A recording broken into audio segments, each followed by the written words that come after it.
I was looking for some sort of break crop in there, but I wanted feed as well for the livestock. And Hybra fitted that category from the point of view that it was going to grow me a lot of feed to finish lambs on and to graze. We sowed it at about 2.8 kilos per hectare with 80 kilos of MAP. We're now in the middle of May and we've put ewes and lambs on last week. I was particularly interested in the fact of the extra size of the leaf, the potential weight gains that we could get out of the Hybra, and the fact that we could utilise it through spring into early summer. So it's a really good alternative, I guess, to sort of a winter canola if you're not looking for that grain option. So filling that feed gap with quality feed, I'm still going to put on really good weight gains, is hard to find. But so far, I've been amazed by the vigour on the Hybra. 9 weeks growth, yeah, can't go wrong with that, can you?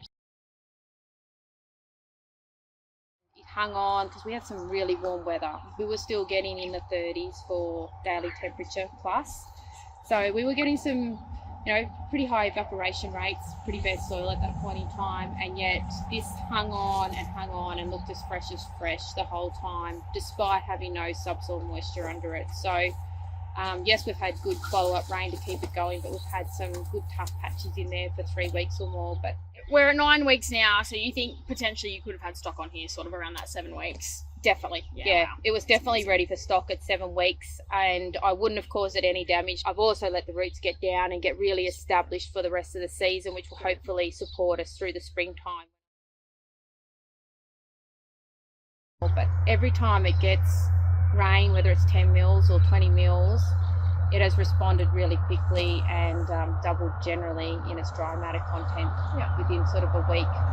So we had 15 millimetres of rain on Monday, and it has responded dramatically. You can see the size of how much these leaves have changed in the last sort of week. They're massive now. Huge. Fantastic to see how well it's responded to rainfall and early sowing. Yeah, Hybra really has that increase in hybrid vigour. So then we're seeing that here now. We're seeing about a 20% increase in dry matter compared to our older variety Greenland.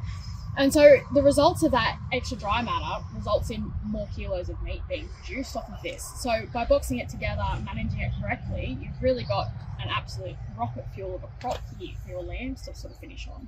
That's exciting that it's going to boost my carrying capacity, hence why I need to bring more stock in than what I planned for this amount of hectares. Exactly, which is such a nice problem to have. Yeah, it's a fantastic problem to have. I'm sure a lot of the growers I deal with would love that problem as well. So certainly. It's exciting. It's a great product, and I'm glad that I planted it this year and given it a go, and at the moment I'll definitely grow it again. Great news. Great to hear. Well, thank you, Cherie, for your time today. I really appreciate you allowing us to come out and have a look at it again. It's been fantastic. No worries at all. Thank you. Thank you.